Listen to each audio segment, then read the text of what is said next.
Now I want to go, sorry, now I want to go to the example of using our approach in one disease, very popular disease in different countries, from America to Japan. This autism.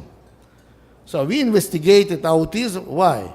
Because it's a good example of imbalance of trace elements. Very often, scientists and doctors found in these children elevation in mercury, in other toxic substances, deficiency of elements. There are huge amount of articles in the literature you can see about autism. Once more about bioelementology. Before investigate autistic children, we also put that in our mind, that our point of view is to calculate blocks of life, toxic blocks, and compare what is more important for this disease. Only after that, to investigate as group and as individual. And we also wanted to find some typical deviations for some groups of autistic people. Children, in our case, they were children. So, bioelementology, you saw this, about bioelement, you saw this, you saw this, you saw this. So, if we have there one patient, or not patient, a relatively healthy person, we can make for them some tests. For example, hair, blood, saliva. Doctor choose what we want to investigate. If you want to see the picture, chronic picture, better is to use teeth or nails or hair. If you want to see influence of vitamin C, of course, better is to investigate blood or saliva or urine, because they reflect more quickly this. And if we investigate people and not see nothing, only small imbalance, can we help for them? Yes, we can help for them to balanced diet, for example, or more sleep, or more work with fitness, more visit things. So, unbalanced nutrition and environment can derange us, but we can help by food. We not need any medicines, only food, lifestyle, possibly no more.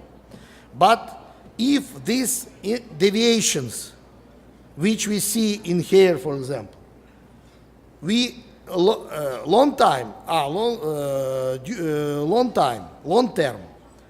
it can be disadapted. Person can be disadapted to this deficiency, and then not only diet, but food supplements as concentrated blocks of life we can use. And also we can help for them to adaptate the body organism to this environment, to this diet, to this lifestyle, and so on. Clinical nutrition started after, then where started the pre-disease, reduction on functional reserves. And disease needs more and more active influence. For example, megadoses of vitamins or others. But specialists know this better. So, in each of these stages, we can use elements from the start to the end. In the start, it is a compensation of deficiency or excess. In the end, it's helping for the treatment.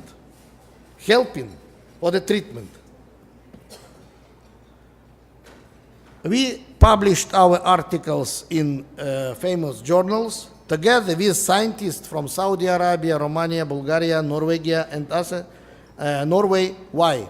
Because also we want to compare. There is a difference in children with autism living in other different countries.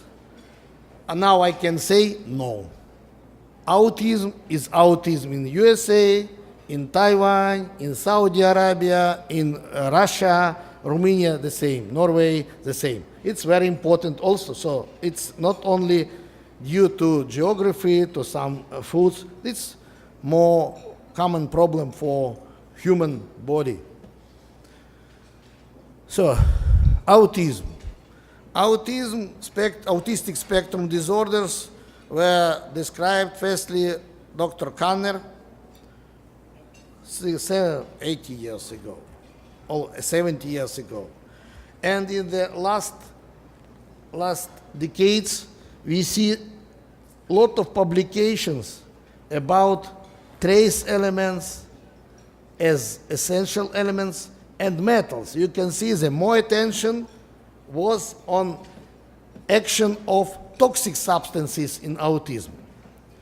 But we see not only one element, but set of elements which can be responsible for negative effects in autistic spectrum disorders. You can see in this slide, there are a lot of contraindications in the literature.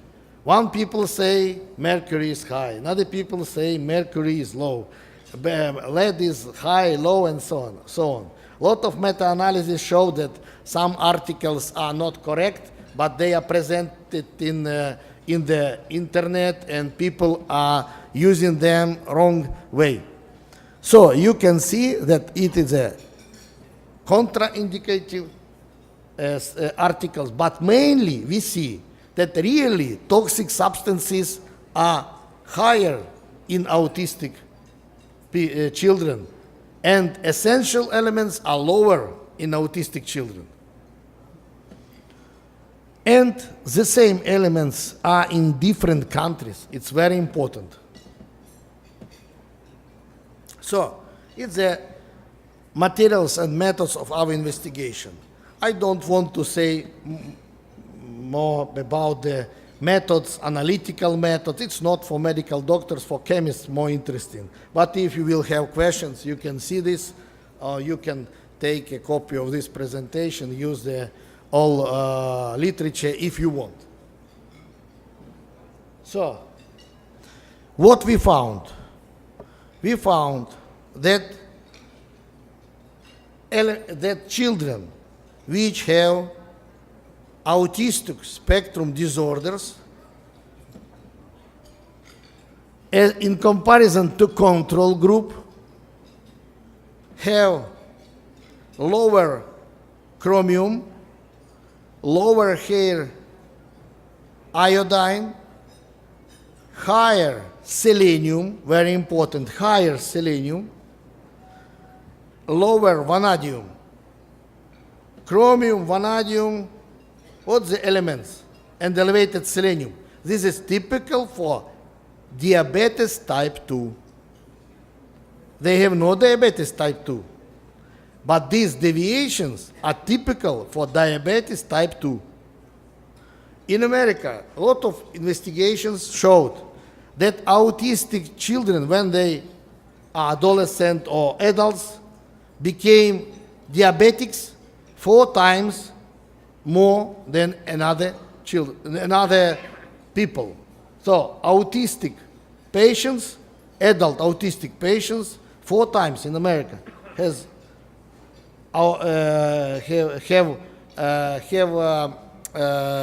diabetes type 2. Toxic substances. We can see a lower level of beryllium and a lower level of antimony. So, in intoxication, you can see not only elevation, see on the mercury, also lower level of elements in hair. Is it possible in intoxication? It is reflection, not intoxication, but weak elimination of trace toxic elements from the body. Because we have the big experience of working with the workers which are contacting with toxic substances in the workplace. When they are young and strong and healthy, hair contains more lead, mercury, arsenic than when they are old, because when they are old, their capability to eliminate hair, a route of elimination of elements is lower. And they have less toxic substances in hair, but more in blood. Young workers have less in blood, more in hair. And the same, I think the same is working in children. Next figure, we can see that if divide children, two groups, 2 4 years old and 5 9 years old. Why we divide it? Because we know that brain is developing very well till 7 years old. Then, if you not reach big success in treatment of autism, you will be not successful, very successful. You can be a little bit successful. Why? We see in this picture, what we see, that in younger people, the imbalances are more prominent, more imbalances. Deficiency of chromium, deficiency of iodine, deficiency of vanadium, and deficiency of arsenic, deficiency of boron, deficiency of beryllium. So, in small children, deviations are more prominent than in older children. But in older children, we have no clinical effect when we are using trace elements. So, effect is maximal effect. It explains why we have effect in treatment of the children in early age. So, the top problem is to find children predisposed to autism as soon as possible. And now we are working this work with Imperial College of London, this work, and we found that yes, we published it accepted to the publishing in one very famous journal, that women which born autistic children are deficient, more deficient than women which born no autistic children. So problem is in mother.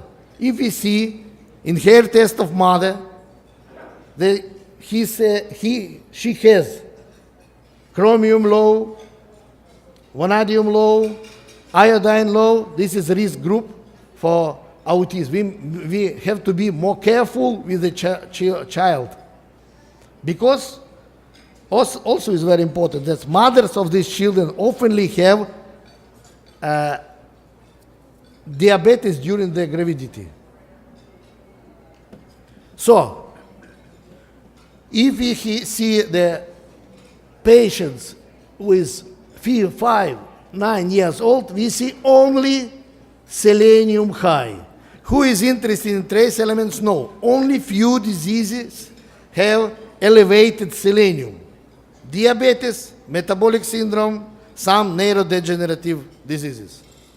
But it means that not selenium is high. We can check up it.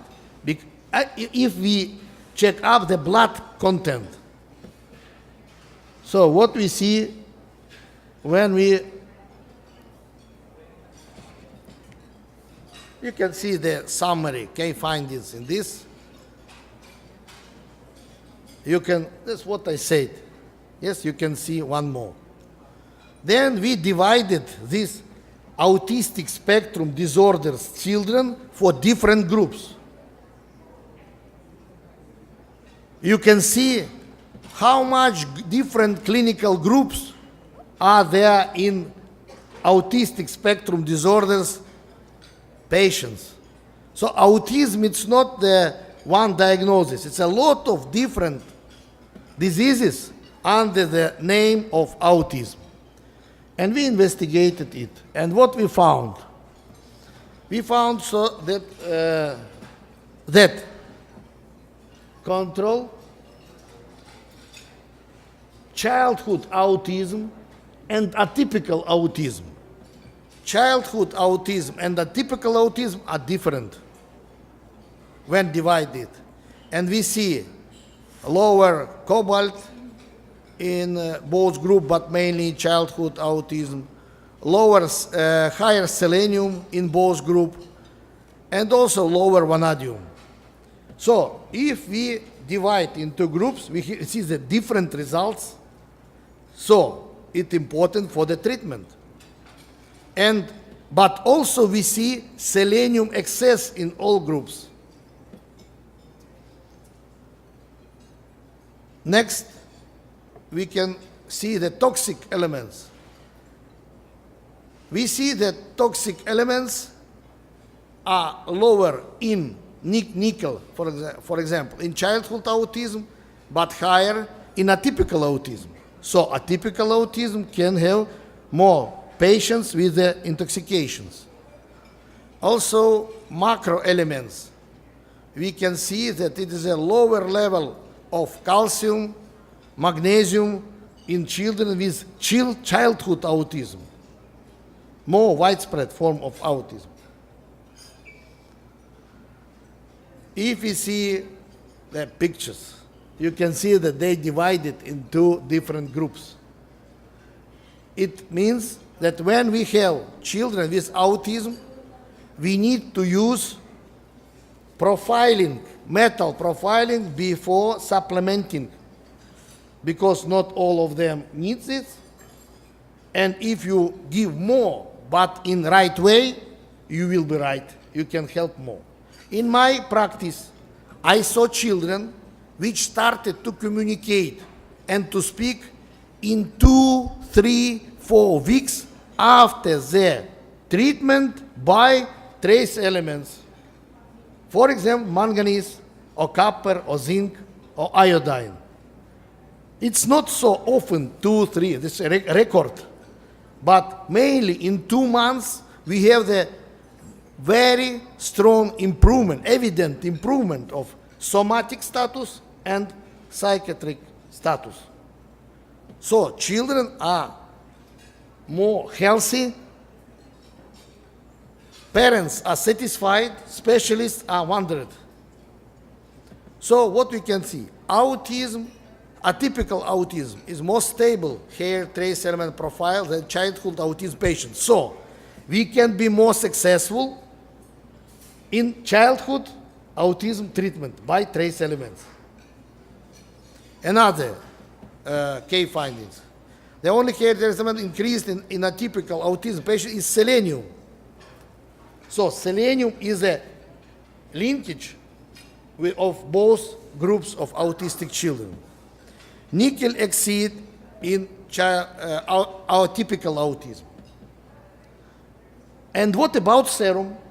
We spoke only about hair, that to see profile, chronic profile of these children. What about serum? In serum we see the similar picture. We see low chromium, we see low, not high selenium, so it was losing of selenium, because in hair selenium is selenium cysteine, connected with cysteine in hair. So selenium is deranged metabolism of selenium, and it is needed to give selenium for the children with elevated hair selenium, because they're losing. In case of chromium, no, it's deficiency, but in case of selenium, it's losing. Inversion, you can see, inversion.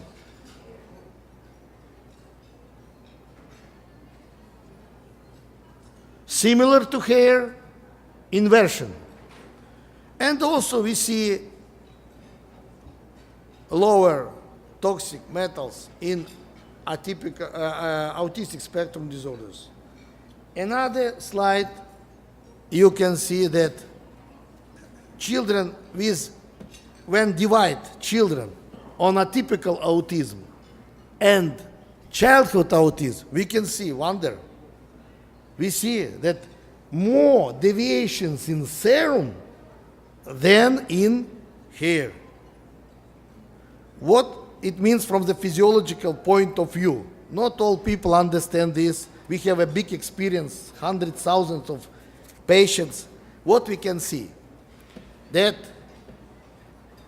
if patient has a normal homeostasis, you understand what is homeostasis, balanced, they can have elevation in hair, decreasing in hair, because it reflects nutrition, environment, for example, sweating, and some local problems, using of some cosmetics and so on. But if patient is really patient with deranged control of metabolism, with this homeostasis, there are more deviations in blood because it's disease. What is disease? Disease is no physiology, pathology. Hair reflects environment very well. Hair reflects the elimination very well. But it is one way indicator. No one element goes from the hair back to the body. No. But in blood, it's well balanced. So we see that in atypical autism, we see less manganese, less selenium, less also arsenic, less nickel. So we can use these elements, even Ayurvedic medicine with the elevated arsenic, why not? Nickel is acting to the DNA. You know this. For the nucleus, where concentrate nickel in the cell. So we can use for atypical patients some elements as a monotherapy or some additional therapy to main therapy that to be effective. And in the childhood autism, we see elevated copper, what is described in autistic literature about the autism. There are a lot of articles about elevated copper. We also see this, but not in all autistic children, in childhood autism children. And if you read the book, and in absolute majority of articles about autism, they wrote autistic children. You see how they are different. So you cannot use this in this case. We cannot that in that case. We need to know profile before start treatment. Because if it is the main law in physiology, in therapy, not only in physiology, if you have deficiency, you can help by this element. If you have no deficiency, you cannot help in physiological way. If you have deficiency of iron, you can have anemia. If you have deficiency of oxygen, give the patient oxygen and you can see the very fine effect in 1 second. So the next, you also see that in serum of childhood autism, elevated aluminum, elevated zinc, elevated manganese, but in atypical children, manganese is lower. So, one very important point.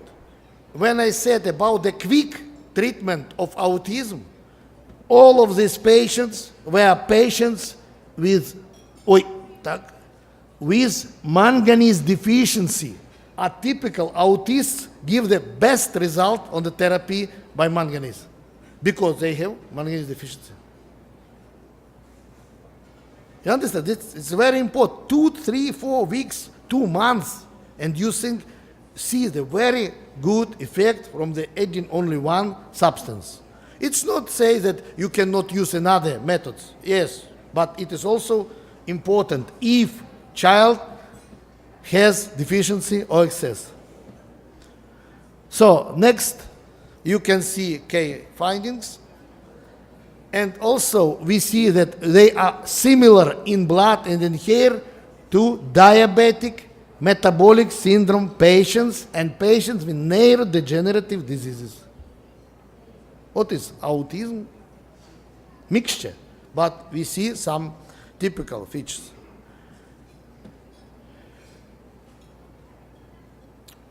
It's very difficult to see, but the main idea is if the patients are elder, they have more stable hair content. It seems that it is no changes in elimination, changes only inside the organism, and we need not stop only hair test, but also use blood test for a real diagnosis of deficiencies in these children. So serum is directly associated with hair cell level only in atypical autistic spectrum disorder group.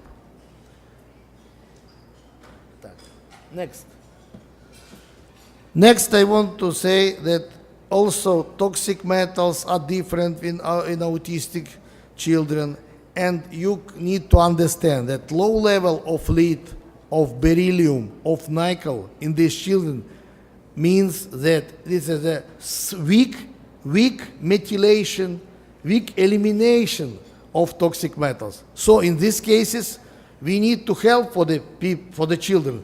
For example, chelation therapy or antagonistic therapy. It's explanation why chelation therapy in some cases is very effective too. Because children's body cannot eliminate toxic substances. They collect more and more and more. And what we use in our practice, amino acids, different amino acids, very oftenly correlated with excess of toxic metals. And when we give amino acids, we also can help for these children.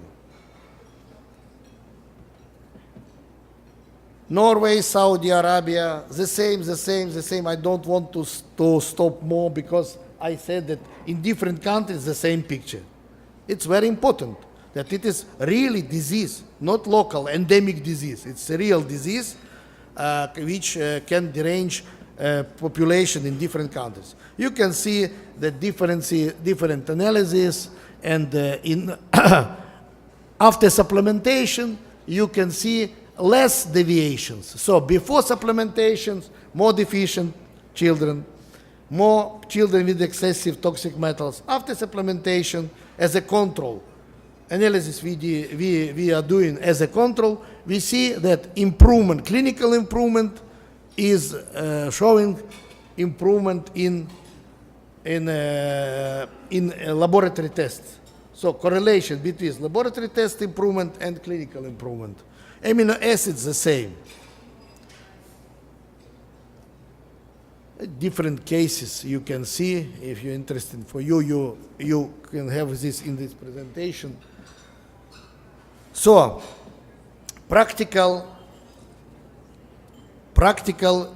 some practical recommendations. So patients, there are a lot of articles about trace element deviations, but not so much patients are diagnosed by this testing. We showed in this investigation that it is very successful for the helping of the people by different supplements, which are presented also here from different firms, present the same. But what to choose? What to choose for this individual? Analysis helps for you to understand what to choose. Only personalized diagnostics of trace element status in children should be used as a basis for development of further micronutrient therapy. Estimation of trace element status of the individual with autistic spectrum disorders, as well as with other disorders, should be based on assessment of the level of trace elements and all possible biosubstrates, blood, hair, urine, nails. You also saw that not enough only hair test. Sometimes we need to check up some other elements. But if we know what is typical for autistic children, atypical autism or typical autism, we are more sure that we are doing well when we treat our patients.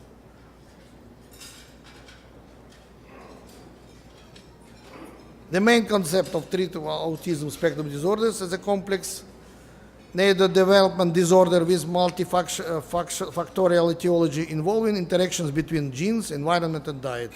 But we need to remember that we can use here and help to understand, to see in this deep hole. It's named autism. Nobody knows now what is autism. Only we know the features of autism, appearance of autism. But the nature of autism is very complex. But trace elements, when we measure amino acids and other substances, when we measure before treatment, we can be more sure that we can be more effective in these cases. You can see we have a lot of publications this topic in English language. You can see it. And I say you thank for your attention. You are very patient. You are not patients, you are very patient. I am very lucky that eating not disturb the understanding of me in case of you. Thank you very much.